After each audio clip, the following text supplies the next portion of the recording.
Good morning. Morning మ్యాగజైన్కి స్వాగతం. ప్రముఖ దినపత్రికలు వస్తున్న వార్తలు వెనక జరుగుతున్న పరిణామాలు చూద్దాం. ఈనాడు చూస్తే క్లీన్ ఎనర్జీకి చిరునామాగా ఏపీ అన్నటువంటి వార్తని హైలైట్ చేశారు. దేశవ్యాప్తంగా అందించే స్థాయికి ఎదుగుతున్నాం. సేల్ సోలార్ ప్రాజెక్టు ప్రారంభ సభలో మంత్రి లోకేష్, జగన్ పని అయిపోయిందంటూ ఎద్దేవా. రాష్ట్రం ఇప్పుడు స్వచ్ఛందనాన్ని, క్లీన్ ఎనర్జీని వినియోగించడమే కాదు దేశానికి సరఫరా చేసే రాష్ట్రంగా ఎదుగుతోందని విద్యా ఐటీ శాఖల మంత్రి నారా లోకేష్ పేర్కొన్నారు. హరిత ఇంధన విప్లవానికి నాయకత్వం వహించడానికి రాష్ట్రం సిద్ధంగా ఉందని పునరుద్ఘాటించారు. వైఎస్ఆర్ కడప జిల్లా కొండాపురం మండలం టీ కోడూరు వద్ద sustainable and affordable energy for life solar project మంత్రులు గొట్టిపాటి రవి, సవితలతో కలిసి శుక్రవారం ఆయన ప్రారంభించారు. అనంతరం సభలో లోకేష్ మాట్లాడుతూ ఈ సేల్ సోలార్ ప్రాజెక్టు దార్శనికత, నమ్మకం, వేగం, కార్యనిర్వహణ కలగలిపిన వేడుక. 3,000 కోట్ల పెట్టుబడితో 2,400 ఎకరాల విస్తీర్ణంలో ఆ కంపెనీ సొంత ప్లాంట్లలో తయారైన 12 లక్షలకు పైగా అధునాతన టాప్ కాన్ బైఫేషియల్ సోలార్ మాడ్యూల్స్ ఏర్పాటుతో 600 మెగావాట్ల విద్యుత్ ఉత్పత్తికి సిద్ధమైంది. 11 నెలల్లోనే ఈ ప్రాజెక్టు పూర్తయిందని ప్రశంసించారన్నటువంటి వార్తని హైలైట్ చేశారు. ఇకపోతే తల్లిదండ్రులు ఐఏఎస్ అధికారులు అయితే పిల్లలకు రిజర్వేషన్ ఎందుకు? సుప్రీంకోర్టు సూటి ప్రశ్న. ఇలా కొనసాగిస్తే దాని నుండి ఎప్పటికీ బయటపడలేమని వ్యాఖ్య.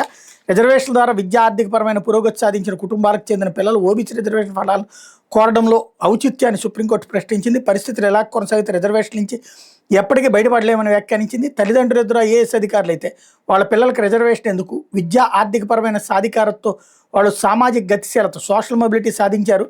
మళ్ళీ వాళ్ళ పిల్లలకు కూడా రిజర్వేషన్ కొడితే దీని నుంచి మనం ఎప్పటికీ బయటపడలేమంటూ జస్టిస్ బివి నాగరత్న వ్యాఖ్యానించారన్నటువంటి వార్తని హైలైట్ చేశారు.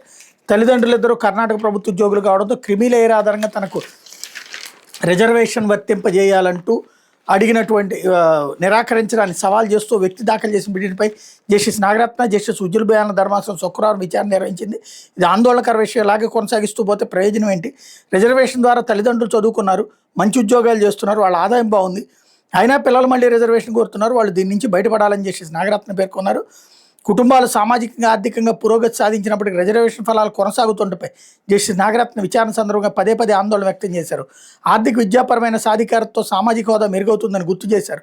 తల్లిదండ్రులు చదువుకుని మంచి ఉద్యోగాలు చేస్తూ చాలినంత ఆదాయాన్ని కలిగి ఉన్నప్పటికీ పిల్లలకు రిజర్వేషన్ ప్రయోజనాలు వర్తింపజేయడం వెనుక హేతుబద్ధతను ఆమె ప్రశ్నించారు. ఆర్థికంగా బలహీన వర్గాలకు, ఈడబ్ల్యూఎస్ డిసడ్వాంటేజ్డ్ గ్రూప్కి సామాజిక వెనుకబాటు అనేది లేదు. ఆర్థిక వెనుకబాటుతనం మాత్రమే ఈ విషయంలో కొంత సమతుల్యత అవసరం. సామాజికంగా ఆర్థికంగా వెనుకబడిన వారైతే పర్లేదు, కానీ రిజర్వేషన్తో లబ్ధి పొంది తల్లిదండ్రులు ఒక స్థాయికి వచ్చాక కూడా పిల్లలకు రిజర్వేషన్ మినహాయించడానికి ప్రశ్నిస్తే ఎలా అని జస్టిస్ నాగరత్న పేర్కొన్నారన్నటువంటి వార్తని హైలైట్ చేశారు.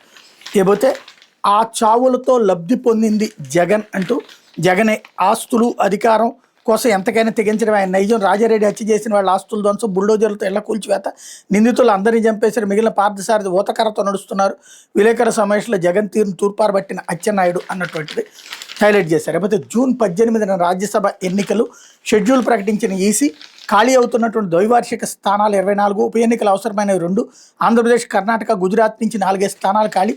తొలిసారి టీవీకేకి ప్రాతినిధ్యం. ఆంధ్రప్రదేశ్ సహా దేశంలోని 12 రాష్ట్రాల నుంచి 26 రాజ్యసభ స్థానాలకు జూన్ 18న ఎన్నిక నిర్వహించాలని కేంద్ర ఎన్నికల సంఘం నిర్ణయించింది. ఇందుకు సంబంధించిన షెడ్యూల్ను శుక్రవారం విడుదల చేసింది. ఆంధ్రప్రదేశ్, కర్ణాటక, గుజరాత్ రాష్ట్రాల నుంచి 4 చొప్పున, మధ్యప్రదేశ్, రాజస్థాన్లో 3 చొప్పున, జార్ఖండ్ నుంచి 2, అరుణాచల్ ప్రదేశ్, మణిపూర్, మేఘాలయ, మిజోరాం నుంచి ఒక్కొక్క సభ్యుడు పదవి విరమణ చేయబోతున్నారు.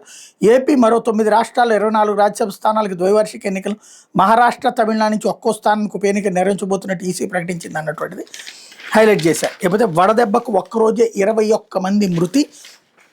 విజయవాడలోనే 10 మంది, వేళ్లలో 8 మంది యాచకులు. వడదెబ్బ ప్రభావంతో శుక్రవారం ఒక్కరోజే రాష్ట్రంలోని వేరువేరు ప్రాంతాల్లో 21 మంది మరణించారు. విజయవాడలోనే 10 మంది మృతి చెందారు. వడదెబ్బ వల్లే వేళ్లలో చాలా మంది చనిపోయి ఉంటారని భావిస్తున్నారు. వీళ్లలో 2 మృతదేహాలు సాధారణ పౌరులు కావడంతో వాటిని గుర్తించారు. మిగతా 8 మంది గుర్తు తెలియని యాచకులని తెలిసింది. సీతారాంపురం చాపరాల వారి వీధిలో అపస్మారక స్థితిలో ఒక వ్యక్తి పడి ఉండగా స్థానికులు గుర్తించి ప్రభుత్వ ఆసుపత్రి తరలించగా చనిపోయాడు. అజిత్ సింగ్ నగర్లో న్యూ రాజరాజేశ్వరపేట రైల్వే గేట్ సమీపంలో గుర్తు తెలియని వ్యక్తి 40 ఏళ్లు మృతి చెందాడు. రాఘవయ్య పార్కు సమీపంలో ఒక వ్యక్తి చనిపోయాడు. హనుమాన్పేటలో జిల్లా జైలు సమీపంలో ఒకళ్ళు, బీసెంట్ రోడ్ ఎల్ఐసి కార్యాలయం వద్ద మరొకరు పడిపోయి ఉండగా ప్రభుత్వ ఆసుపత్రి తరలించారు. ఆసుపత్రిలో చికిత్స పొందుతూ 2 శుక్రవారం చనిపోయారు. Rathan centre, Kaleshwara market, Gandhi park సెంటర్లో 3 యాచకులు మరణించారు.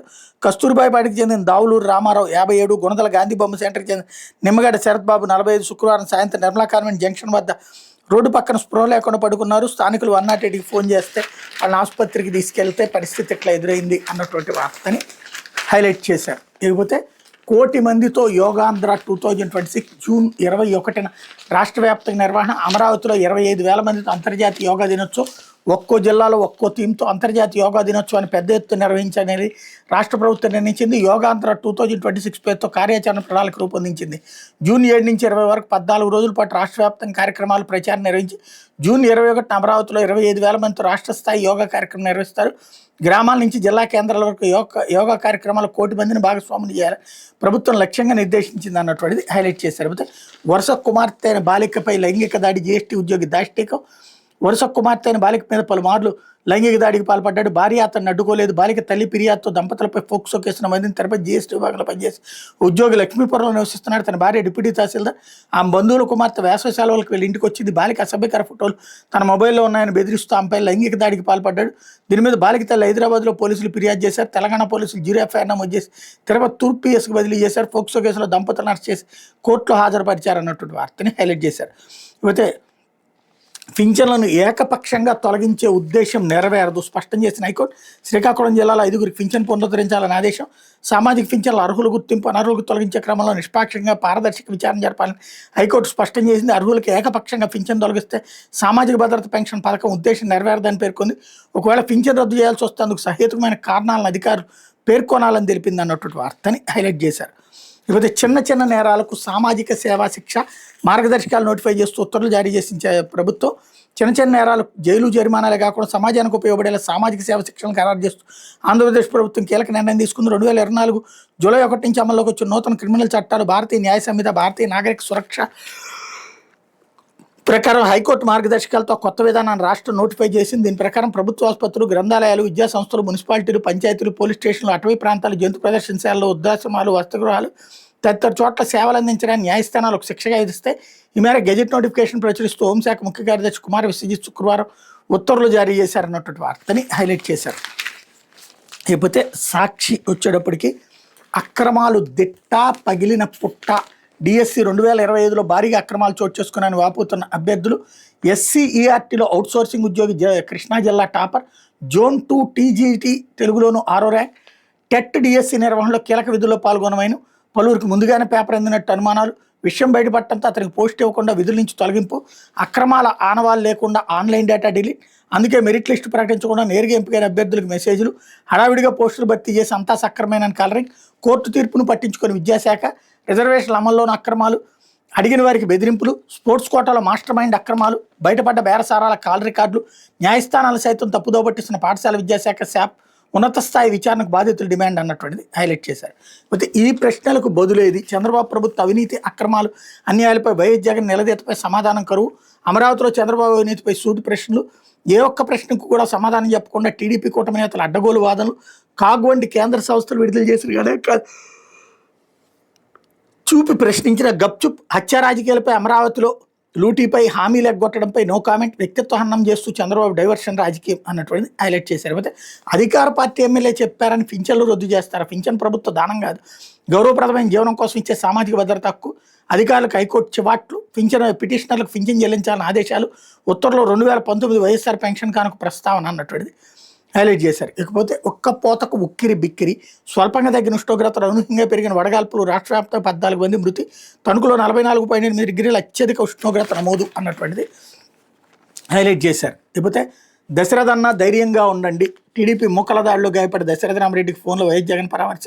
టీడీపీ రౌడీ మూకల దాడిలో తీవ్రంగా గాయపడి రాయచోటి మున్సిపల్ మాజీ వైస్ చైర్మన్ దశరథరామరెడ్డిని మాజీ సీఎం వైఎస్ జగన్ మోహన్ రెడ్డి ఫోన్లో పరామర్శించారు. తిరుపతిలో ప్రైవేట్ ఆసుపత్రిలో చికిత్స పొందుతున్న ఆయన వైఎస్ఆర్సీపీ రాష్ట్ర ప్రధాన కార్యదర్శి గడికోట శ్రీకాంత్ రెడ్డి శుక్రవారం పరామర్శించారు. అనంతరం వైఎస్ జగన్కి ఫోన్ చేసి దశరథరామరెడ్డితో మాట్లాడించారు. ఈ సందర్భంగా ఆయనకి జగన్ ధైర్యం చెప్పారు. దశరథన్ ధైర్యంగా ఉండండి, పార్టీ మీకు ఎప్పుడు అండగా ఉంటుందంటూ భరోసా ఇచ్చారు. త్వరగా కోలుకోవాలని ఆకాంక్షించారు అన్నటువంటి వార్తని హైలైట్ చేశారు. ఇకపోతే ఆధార్ పరీక్ష పాస్ కాకుంటే జీతాల కట్. గ్రామ వార్డు సచివాలయ ఉద్యోగులు మే నెల జీతాలు నిలిపివేయాలంటూ ఆదేశాలు. ఆధార్ సెంటర్ నిర్వహణకు అర్హత పరీక్షలో ఉత్తీర్ణత సాధించలేదనే నెపంతో గ్రామ వార్డు సచివాలయ ఉద్యోగులు జీతాలు నిలిపేయాలంటూ చంద్రబాబు ప్రభుత్వం ఆదేశాలు జారీ చేసిన అర్హత లేని వ్యక్తులే ఆధార్ సేవలు అందించే ఉద్దేశంతో ఆధార్ జారీ సంస్థ యుఐడిఏ ఇటీవల లెర్నింగ్ మేనేజ్మెంట్ సిస్టమ్ అర్హత పరీక్ష పాస్ కావాలని నిబంధన తీసుకొచ్చింది. ఆధార్ సేవలకు ఎట్లాంటి ఆటంకం లేకుండా కొనసాగించేది సచివాలయంలో పనిచేసే గ్రేడ్ 5 పంచాయతీ కార్యాలయాలతో పాటు డిజిటల్ అసిస్టెంట్, మహిళా పోలీసులు, వెల్ఫేర్ అండ్ ఎడ్యుకేషన్ అసిస్టెంట్లు, engineering assistant, ward admission secretary, ward data processing secretary, ward amenities secretary, ward welfare and education secretary సంబంధిత అర్హత పరీక్షకు నమోదు చేసుకుని పాస్ కావాలంటూ గ్రామ వార్డు సచివాలయ శాఖ గతంలో ఆదేశాలు జారీ చేసింది. అయితే పరీక్ష పాస్ కాని వారికి మే నెల జీతాలు నిలిపేయాలంటూ తాజాగా ఆదేశాలు జారీ అయ్యాయి. మరే ప్రభుత్వ శాఖలు లేని విధంగా కేవలం గ్రామ వార్డు సచివాలయ ఉద్యోగుల విషయంలో చంద్రబాబు ప్రభుత్వం రకరకాల నిబంధనలు అమలు చేస్తున్నట్టు సచివాలయ ఉద్యోగుల సంఘ నేతలు మండిపడుతున్నారు అన్నటువంటిది హైలైట్ చేశారు. ఇకపోతే గాలివాన బీభత్సం, పలు జిల్లాల్లో అకాల వర్షం, ఉద్యాన పంటలకు భారీ నష్టం, దెబ్బతిన్న అరటి, నిమ్మ, బొప్పాయి, మిరప, రాలిపడిన మామిడికాయలు, నేలకూలిన విద్యుత్ స్తంభాలు అన్నటువంటిది హైలైట్ చేశారు. అయితే నమ్మక ద్రోహానికి మారుపేరు చంద్రబాబు అంటూ ఫ్యాక్షన్, గన్ కల్చర్, హత్య రాజకీయాలు ప్రోత్సహించింది ఆయనే, వైఎస్ఆర్సీపీ రాష్ట్ర ప్రధాన కార్యదర్శి నందమూరి లక్ష్మీపార్వతి అన్నటువంటిది హైలైట్ చేశారు. లేకపోతే ఆంధ్రజ్యోతి, మీకు రీల్స్ తెలుసా అంటూ ఇన్స్టాగ్రామ్లో ఎంతమంది ఉన్నారు, పార్టీ ప్రభుత్వ కార్యక్రమాలు ప్రచారం చేశారా, యువత ఎలా ఆలోచిస్తారో తెలుసుకున్నారా, జంజీతరం మనకు పూర్తిగా వ్యతిరేకంగా లేరు, పశ్చిమ బెంగాల్లో పార్టీకి పట్టం కట్టింది వాళ్లే, యువతను సంతృప్తిపరిచేందుకు ఏం చేయాలో కార్యాచరణ ప్రణాళిక రూపొందించండి, వారి ఆలోచనలకు తగ్గట్టు పనితీరు మార్చుకొని లేకపోతే మిమ్మల్ని మార్చాల్సి వస్తుంది. కేంద్ర మంత్రులు ప్రధాని నరేంద్ర మోడీ క్లాస్, ఈసారి కేబినెట్ విస్తరణలో యువతకు పెద్దపేట, జేడీయూ టీడీపీలకు అదనపు శాఖలు అన్నటువంటిది హైలైట్ చేశారు. లేకపోతే అమెరికాలో ఉన్న చంపేస్తాం, సిజేపీ ఖాతా మూసేసి బీజేపీలో చేరకపోతే అంతే, భారత్లో మీ తల్లిదండ్రులు ఎక్కడున్నారో మాకు తెలుసు, కాక్రోచ్ జనతా పార్టీ వ్యవస్థాపకుడు దీప్కేకి బెదిరింపులు, దళిత కార్డు వాడుతున్నారంటూ ఆయనపై ట్రోల్స్ వెలువ, ఇన్స్టాలో 2 కోట్ల మార్కు దాటిన సీజేపీ ఫాలోవర్ల సంఖ్య అన్నటువంటిది హైలైట్ చేశారు. మీకు మాకు ఎంతో తేడా, మా బ్రాండ్ ఉపాధి కల్పన, మీ బ్రాండ్ గొడ్డలి, జగన్పై లోకేష్ ఫైరు, జమ్మలమడుగు టీకొండూరులో సేల్ సౌర విద్యుత్ ప్రాజెక్టులు ప్రారంభం అన్నటువంటిది హైలైట్ చేశారు. 15 లక్షల కొత్త పింఛన్లు, 60 ఏళ్ళు నిండిన వృద్ధులు, 50 ఏళ్ళు నిండిన బీసీలు, ఎస్సీ, ఎస్టీలకు ఛాన్స్, మరో ఎన్నికల హామీ అమలుకు సిద్ధం, స్థానిక ఎన్నికల్లో మంజూరు, 77 లక్షలకు పెరగనున్న లబ్ధిదారులు, ప్రతి నెల 700 కోట్ల అదనపు భారం, ఏటా 41,000 కోట్లకు చేరనున్న బడ్జెట్, ప్రస్తుతం రాష్ట్రంలో 28 రకాల పెన్షన్ అన్నటువంటిది హైలైట్ చేశారు. లేకపోతే ఈ ఆఫీస్ తప్పనిసరి, ప్రత్యేక ప్రధాన కార్యదర్శి నుంచి గ్రామస్థాయి వరకు పాటించాల్సిందే, సర్కార్ జారీ చేసే ఉత్తర్వులు, ఆదేశాలు తదితరానికి పైన డిజిటల్ ఫార్మాట్లో ప్రతి శాఖ పురోగతి నివేదికలు ఇవ్వాలి, తప్పాల్ డిస్పాచ్లు నమోదు చేయాలి, హెచ్ఓడి లాగిన్ ఇతర వాడద్దు, అన్ని శాఖలకు జీఏడీ ఉత్తర్వులు జారీ అన్నటువంటిది హైలైట్ చేశారు. అయితే కూటమిలో రాజ్యసభ సందడి, 4 ఖాళీలు, భారీగా ఆశావహులు, రేసులో కిలార్ రాజేష్, భాష్యం రామకృష్ణ, గల్లా, కంబంపాటి, వర్లరామయ్య, బీసీ కోటాలో చింతకాయల విజయ్, జనసేన నుంచి సీట్ ఆశిస్తున్న లింగమనేని, బీజేపీ తరపున బరిలో మాధవ్, సీమ నుంచి తనకు ఛాన్స్ ఇవ్వాలని కోరుతున్న రెడ్డిప్ప గారి శ్రీనివాసరెడ్డి, ఏడాదిన్నరే తాను ఎంపీగా ఉన్నందుకు కొనసాగింపు కోరుతున్న సానా సతీష్ అన్నటువంటిది హైలైట్ చేశారు. లేకపోతే ఫ్యాక్షన్ బాధితుడు కాదు, హంతకుడు జగన్పై మంత్రులు, నేతల ఫైర్ అన్నటువంటిది హైలైట్ చేశారు. లేకపోతే అటవీ భూముల్ని స్వాధీనం చేసుకోండి, 50% గ్రీన్ కవర్పై శ్రద్ధ పెట్టండి, అలసత్వాన్ని సహించిన బాధ్యతగా పనిచేయండి, అధికారులకు డిప్యూటీ సీఎం పవన్ హెచ్చరిక అన్నటువంటిది హైలైట్ చేశారు. లేకపోతే జూలై 8 నుంచి విమానాలన్నీ భోగాపురానికే, విశాఖ బదులు ఇక అన్ని అక్కడికే, ట్రావెల్ ఏజెన్సీలకు స్కూట్ ఎయిర్లైన్స్ సమాచారం, జూలై 5న మోడీ ప్రారంభించే అవకాశం, ఇంకా తేదీ ఖరారు చేయని పీఎంఓ అన్నటువంటిది హైలైట్ చేశారు. లేకపోతే నీట్కి వయో పరిమితి, పరీక్ష రాసేందుకు కూడా కట్టడికపై ఎన్నిసార్లైనా కుదరదు, పేపర్ లీక్ కుంభకోణంతో చర్యలు, కఠిన నిర్ణయాలు తప్పు, ధర్మేంద్ర, పేపర్ లీక్ కాలేదు, గెస్ట్ పేపర్లోని ప్రశ్నలే పరీక్షలు వచ్చాయి, ఎన్టీఏ అన్నటువంటి స్టేట్మెంట్ హైలైట్ చేశారు.